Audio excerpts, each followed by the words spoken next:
আসসালামু আলাইকুম ওয়া রাহমাতুল্লাহি ওয়া বারাকাতুহু। সম্মানিত ভিউয়ার্স, দেশ এবং প্রবাসে যে যেখান থেকে আমাদের এই আধুনিক কৃষি ইউটিউব চ্যানেলটি দেখছেন, সকলকে আন্তরিক অভিনন্দন। আশা করি সকলে ভালো আছেন। আলহামদুলিল্লাহ, আল্লাহ তাআলার অশেষ রহমতে আমিও মোটামুটি ভালো, বেশি ভালো না। আজকে শরীরটা, তারপর আল্লাহর কাছে শুকরিয়া, গতকাল থেকে শরীরটা অনেক খারাপ যাইতেছে। তারপরেও ভাবলাম আজকে অনেক দিন হয়ে গেল মুরগি বিক্রি করে দিছি, তো আপনাদেরকে একটা আপডেট দিই। আর এরপরে যে 4000 মুরগি নিছি, কী অবস্থা তার একটা রেজাল্ট। আজকে মুরগিগুলোকে দুতলা উপরতলা থেকে নিচে নামাবো, তো ভাবলাম আপনাদেরকে জানাই। গত চালানে কী লাভ লস হলো তাও জানাবো আপনাদেরকে। তো আমার চ্যানেলটি অবশ্যই সাবস্ক্রাইব করবেন। আর আমি কিভাবে কি করতেছি, খাদ্য কী উৎপাদন করছি বা ফার্মেন্টেশন কি করতেছি কিনা তা নিয়ে বিস্তারিত আলোচনা করব। তো অবশ্যই আমার চ্যানেলটি সাবস্ক্রাইব করবেন এবং আমার পাশে থাকবেন। তো ভিউয়ার্স, আসেন দেখি আমরা আমাদের মুরগিগুলোর অবস্থা কি। তো সম্মানিত দর্শক, আপনারা জানেন আমি যে 4000 মুরগি নিয়েছিলাম, এর মধ্যে প্রথমে নিয়েছিলাম সগুনা কোম্পানির রস 1000 আর আয়ার হইল 1000। তো এখানে দুইটা মাচা দেখেন পাশাপাশি, এখানে আছে আপনার হইলো 1000 আর এখানে আছে 1000। তো মুরগিগুলি মোটামুটি অনেক ঘন হয়ে গেছে। তো আজকে আমরা নিচে শিফট করব, কারণ আমরা 3-4 দিন আগে আমরা মুরগি বিক্রি করে দিছি। আমরা মুরগিটা 30 দিনেই বিক্রি করছি আর কি। তো আসেন আমরা যদি আপনাদেরকে দেখাই, এই যে দেখেন মুরগির অবস্থা। আর এরপরে যে মুরগিগুলো নিচে যেগুলো ফ্লোরে আছে, একদিন পরে নিয়েছিলাম নিউপের রস। তো আলহামদুলিল্লাহ মুরগিগুলো কিন্তু মোটামুটি অনেক সুন্দর লাগতেছে। মাচা এবং ফ্লোরের মুরগির মধ্যে যে একটা তফাৎ, এটা আসলে আমি আপনাদেরকে একটু কিছুক্ষণের মধ্যে মেপে আমি আপনাদেরকে দেখাবো আর কি, যদি আপনারা দেখেন। তো মাচার মুরগির রং কালার দেখলে মানে অনেক ভালো লাগে, এত সুন্দর পরিষ্কার যদি আপনারা দেখেন। তো মোটামুটি অনেক সুন্দর। তো দর্শক, আসলে আমার কিছু ব্যস্ততার কারণে অনেক কিছু কর্ম করা হচ্ছে না। অনেকেই কন্ট্রোল শেডের জন্য ফোন দিতেছেন বা খাবারের মেডিসিনের জন্য ফোন দিতেছেন, আমি ওইভাবে আসলে শুরুই করতে পারতেছি না। তো আসলে বারবার একই কথা কি আর বলবো। তো যাই হোক, এখন মোটামুটি আলহামদুলিল্লাহ, এই যে আমার যে দেখালাম আপনাদেরকে। আর ওই পাশে হইলো আমার নিচে যে দেখতেছেন, নিচে ফ্লোরে আর কি, ওইখানে আবার 2000 আছে। তো মোটামুটি এই যে হইলো অবস্থা আর কি। এখানে মাচাতে বোর্ডিং করছি। তো আলহামদুলিল্লাহ, আসলে দেখে ভালো লাগে, মুরগিগুলো এত সুন্দর লাগতেছে। আজকে এই মুরগিগুলা 17 দিন চলতেছে, 17 দিন শেষ হয়নি, রানিং আছে আর কি। তো আজকে আমরা দেখবো 17 দিনে মুরগির ওজন কি পরিমাণ আসলো। হ্যাঁ, আমরা কিন্তু প্রথমে ওইখানে গ্যাস বোটার দিয়ে বোর্ডিং করছিলাম, নিচে ওইখানে রাখছিলাম, যে ওই পাশে নিচে, ওইখান থেকে কিন্তু আমরা এখানে নিয়ে আসছি 3-4 দিন পরেই। আর একদিন পরে যে নিউপের 2000 রস নিয়েছিলাম, ওইটি কিন্তু নিচে আছে, কিন্তু অনেক তোফাত আর কি এর মধ্যে। তো যাই হোক, এখন আমরা যদি মুরগিগুলাকে মেপে দেখি, একটু দেখাও তো। আমরা 5টা 10টা মুরগি একসাথে 2টা করে নিতে পারবো। হ্যাঁ, আমরা যদি একটু মেপে দেখি, 760 গ্রাম। কয়টা দিছ? 5টা। দাও, এখান থেকেও 5টা দাও। তো প্রিয় দর্শক, আমরা কিন্তু নাও, কানের থেকে নাও। হ্যাঁ, এই যে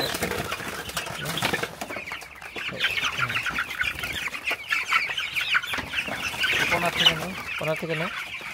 কয়টা নিছ? 10টা মুরগি। আমরা এখানে গড়ে 6, 8, 10 গড়ে 700 গ্রাম প্লাস। আপনারা যদি দেখেন সম্মানিত দর্শক, গড়ে আজকে কিন্তু 17 দিন শেষ হয়নি, 700 গ্রামের উপরে আছে। রাখো। তো আমরা যদি একদিন পরে যে মুরগিটা নিয়েছি তার যদি একটা গড় হিসাব করে দেখি, এখানে 10টা মুরগি কিন্তু দেখতে অনেক সুন্দর, তরতাজা, খুব ভালো আছে। তো এখান থেকে মুরগি কয়টা মারা গেছে? এখান থেকে এই 2000 মুরগি থেকে কতগুলা আইডিয়া করে? ওই আপনার 27-28টা। এই 2000 মুরগি থেকে আজকে 17 দিন 2728টার মতো মারা গেছে। রাখো। তো দর্শক, আপনারা যদি আমার নিউহোপের রস বাচ্চাগুলো দেখেন, আসলে বাচ্চা সংকটের কারণে না করতেছি খাদ্য বানানো, না ফার্মেন্টেশন। অনেকেই করতেছেন কিভাবে আমি জানি না, কিন্তু আমি পারতেছি না, বাচ্চার খুবই সংকট। আপনারা যদি দেখেন এখানে কিন্তু নিউহোপের রস 2000 বাচ্চা আছে। তো এখান থেকেও মোটামুটি মিলে দুইটা মিলে মোটামুটি কয়টা মুরগি বাচ্চা মারা গেছে? মোট 53। 4000 বাচ্চা থেকে এখন পর্যন্ত এটা 16 দিন, আর ওইটা হইলো 17 দিন, সব মিলে 53টা বাচ্চা মারা গেছে আর কি। আমরা যদি এখান থেকে ওজন করে দেখি, সম্মানিত দর্শক, অবশ্যই আমার চ্যানেলটি সাবস্ক্রাইব করবেন এবং আমার পাশে থাকবেন।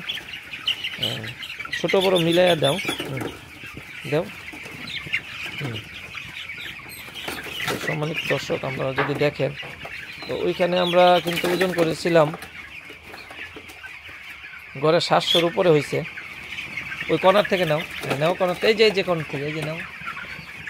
হ্যাঁ, কটা হয়েছে? 10টা। আচ্ছা, 10টা। তো 10টা মোটামুটি সেম এখানে 100 গ্রামে 6 কেজি হয়েছে, এখানে 600 গ্রাম। 600 গ্রাম কিন্তু 650 থেকে 60 গ্রাম হওয়ার কথা। তো সব মিলিয়ে কিন্তু আপনারা যদি দেখাই যে 600 গ্রামের উপরে। তো 100 গ্রাম ডিফারেন্স একদিনে, কিন্তু 100 গ্রাম ডিফারেন্স হওয়ার কথা না। তো রেখে দাও। একদিনে কিন্তু 100 গ্রাম ডিফারেন্স হওয়ার কথা না। আসলে লিটারে মুরগি লালন পালন করা এবং মাচাতে লালন পালন করা তো কিন্তু ভিন্নতা আছে। আপনারা দেখলেন সরাসরি 60 থেকে 70 গ্রাম, কিন্তু এখনই 17 দিনই বেশ কম হয়ে গেছে। যত আস্তে আস্তে সময় যাবে কিন্তু মুরগি কিন্তু আপনার ওজন মাচাতে বেশি আসবে এবং ফ্লোরে কম আসবে। কিন্তু আজকে সবগুলাকে ইনশাল্লাহ কিছুক্ষণ পরে আমরা মাচাতে শিফট করে দেবো আর কি। তো যাই হোক, সম্মানিত দর্শক নিয়ে আর কি। যাই হোক, এখন আমি যদি আপনাদেরকে আমার গত শেডের মুরগি বিক্রির একটু হিসাবটা যদি দেখাই, আমি কত পিস মুরগির বাচ্চা নিয়েছিলাম। তো আমি মোট মুরগির বাচ্চা নিয়েছিলাম 4100, এর মধ্যে 1600 পিস বাচ্চা নিয়েছিলাম 42 টাকা করে, 67,600 টাকা আর কি। তো এখানে আর কফ বাচ্চা নিয়েছিলাম 2500 পিস। তো আপনারা যদি একটু দেখেন, 2500 পিস নিয়েছিলাম আপনার 40 টাকা করে, মোটামুটি 1 লাখ টাকা। আর আমি আদার আপনার হলো 200 বস্তা আদার আমি এখানে ক্রয় করেছি 3120, আর না উঠানি না মানে সহ ধরেন 3130 টাকা করে আর কি। তো সেই ক্ষেত্রে আমার 6,26,000 টাকা আসছে। আর আমার বিদ্যুৎ বিল, যেহেতু কন্ট্রোল শেড, বিদ্যুৎ বিল মোটামুটি বিদ্যুৎ বিল আপনারা যদি একটু দেখেন, বিদ্যুৎ বিল আসছে 26,000 টাকা। আর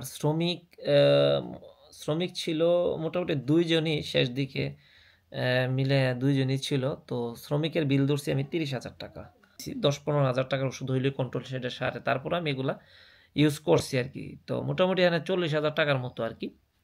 আমি যেহেতু আপনার ব্যবহার করিনি, ভ্যাকসিন ব্যবহার করিনি, সেজন্য আমি রিস্ক নিইনি আর কি। তো আমি প্রোবায়োটিক আর আপনার কিছু ইউরিনেক্স, যাতে কিডনির সমস্যা, গাউট, আইবিএস এই ধরনের রোগ যাতে না আসে, এগুলো আমি ইউজ করছি। তো আর মুরগি বিক্রি, আর লাইট পেপার, আপনারা জানেন লাইট পেপার চুন এগুলো আছে। এই যে লাইট পেপার চুন এগুলো হইলো আপনার 5,000 টাকা। আর মুরগি বিক্রি বাবদ যারা বিক্রি করে দেয়, গাড়িতে নিয়ে উঠাই দেয়, তাদেরকে দিছিলাম আমার 3,000 টাকা। তো সব মিলে আমি কিন্তু 8,97,000 টাকা আমি কিন্তু খরচ করছি আর কি খামারে 4100 মুরগি উৎপাদন করতে যেয়ে। তো এবার কিন্তু আমার রেজাল্ট কিন্তু মোটামুটি ভালো আসছে। তো আমি যদি আপনাদেরকে একটু দেখাই, আমি যখন প্রথম 1100 পিস মুরগি বিক্রি করছি, আপনার হইলো 1900 কেজি 800 গ্রাম আর কি। তো এখানে আমার ওজন হয়েছিল আমি রেট পাইছিলাম 159 টাকা করে। তো আমার 59 টাকা করে আমি পাইছিল আপনার 3,35,300 টাকা আর কি। তো আর এরপরের দিন আমি 2 গাড়িতে বিক্রি করছি। এক গাড়িতে হলো 1250 পিস 2500 কেজি। 161 টাকা করে, 2 টাকা রেটটা বেশি ছিল। ওই দিন ছিল প্রথম দিন বিক্রি করছিলাম 29 দিনের দিন, আর দ্বিতীয় দিন আমি বিক্রি করছি 30 দিনের দিন। ওই দিন ছিল বুধবার। হ্যাঁ, বুধবার আমি বিক্রি করছি। তো আমি মূলত মুরগিটা নিয়েছিলাম 16 ডিসেম্বর।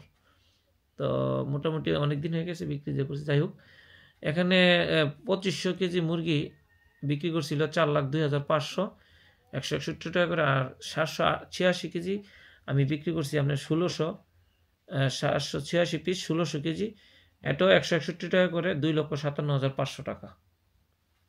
তো প্রিয় দর্শক, তারপরে 75 পিস আমি এই দোকানে, আমাদের গ্রামের এই দোকানে বিক্রি করছি 142 কেজি। এখানে 172 টাকা গড়ে পড়ছে, একদিন 70 একদিন 75 এরকম বিক্রি করছি আর কি। যাই হোক, সব মিলে 24,700 টাকায়, যে আপনারা যদি দেখেন 24,700। আচ্ছা, আর 20 পিস খুচরা আমি বিক্রি করছি 5,000 টাকা। তো 20 পিস 5,000 টাকা। আর নিজের এই যে লিটার, আপনারা জানেন আমি মুরগির লিটারটা বিক্রি করি, লিটার বিক্রি বাবদ হলো আমার 12,000 টাকা। তো এখানে মোটামুটি আমি কিন্তু বিক্রি করছি 12,38,600 টাকা, আপনারা যদি একটু দেখেন। তো আমি এখানে মুরগি কত পিস পাইলাম, আমি মুরগি পাইছি, আমার মুরগি একটা সমস্যার কারণে, সমস্যা বলতে স্টক করছিল একদিন, আমার পর্দা ওঠানো কন্ট্রোল সেট, কারেন্ট ছিল না। তো জেনারেটর ওনারা আমার খামারে যারা আছে দিতে পারেনি। যাই হোক, এখানে মোটামুটি 60-62টা স্টক করছিল 2 দিনে আর কি। তো আমি কিন্তু 3842 পিস মুরগি কিন্তু আমি মোট বিক্রি করছি। আর 4100 পিসের মধ্যে আপনারা যদি একটু দেখেন, তো 258 পিস মুরগি কিন্তু আমার মারা গেছে, ছোট থেকে একদম বড় পর্যন্ত 258 পিস। তো আমি যদি এখানে আপনার বাদ দেই, আমার যদি এই খরচটা যদি বাদ দিই, 8,97,000 টাকা বাদ দিলে আমার মোটামুটি, এখানে যে আমি একটা হিসাব করে রাখছি, 3,41,600 টাকা। এই যে আপনারা দেখেন, 3,41,600 টাকার মতো আমার প্রফিট আসে আর কি। তো আলহামদুলিল্লাহ, আল্লাহর কাছে শুকরিয়া, অনেক পরিশ্রম করছি শীতের দিন, হ্যাঁ, অনেক রাত দিন খেটে, তারপরে যারা আমার খামারে আছে তারাও পরিশ্রম করছে, কারণ তারা তো আর রাত্রেবেলা ওইটা দেখে নাই, কন্ট্রোল সেট যদি কারেন্ট চলে যায় আমারই দেখভাল করতে হয়েছে। কন্ট্রোল সেটে কিন্তু আপনাদেরকে জানাই রাখি, কন্ট্রোল সেটে কিন্তু 24 ঘন্টা বিদ্যুৎ রাখতে হয়। যেহেতু শীতকাল, মোটামুটি তেমন কোনো সমস্যা হয়নি, কিছু সমস্যা হয়েছে। তো ওইটা আমার যেহেতু জেনারেটর ছিল, আমি নিজেই জেনারেটর স্টার্ট করে সব আমি ঠিকঠাক করে রাখছি আর কি। যার দরুন আমার ঘরের নর্মালি তাপমাত্রা সবসময় ছিল 28 তাপমাত্রা, কিন্তু মোটামুটি মুরগি ভালো একটা রেজাল্ট এবার পাইছি। তো আমি কিন্তু এবার আপনারা যদি দেখেন, আমার যে মুরগিগুলা কিন্তু 2 কেজি প্লাস হয়েছে, 200 বস্তা খাবার 4100 মুরগি, এই হিসাবে কিন্তু ওই হিসাব করলে কিন্তু 5 বস্তা খাবারও ফুল খায়নি, কিছু কম আছে। তো সগুনা কোম্পানির ফিট এবং বাচ্চা ছিল, ওনারা আমাকে প্রতিশ্রুতি দিয়েছিল যে আপনি যদি আপনার সেটে নেন 2 কেজি প্লাস হবে, এই জিনিসটা নিশ্চয়তা রাখেন। তো ওই হিসাবে রেটও কম পাইছি, ওই হিসাবে আমি আসলে অন্য যে খাদ্য নিজে উৎপাদন করা বা ফার্মেন্টেশন করা ওইগুলাতে যাইনি। কর্ম সব কিছুই আমার রেডি আছে। তো আশা করি সামনে করব আর কি। তো রেজাল্ট যেহেতু ভালো পাইছি, প্রফিটও আলহামদুলিল্লাহ কম পাইনি, 4,100 মুরগি থেকে 3,41,600। তো সকলে দোয়া করবেন ইনশাল্লাহ। আসসালামু আলাইকুম ওয়া রাহমাতুল্লাহি ওয়া বারাকাতুহু।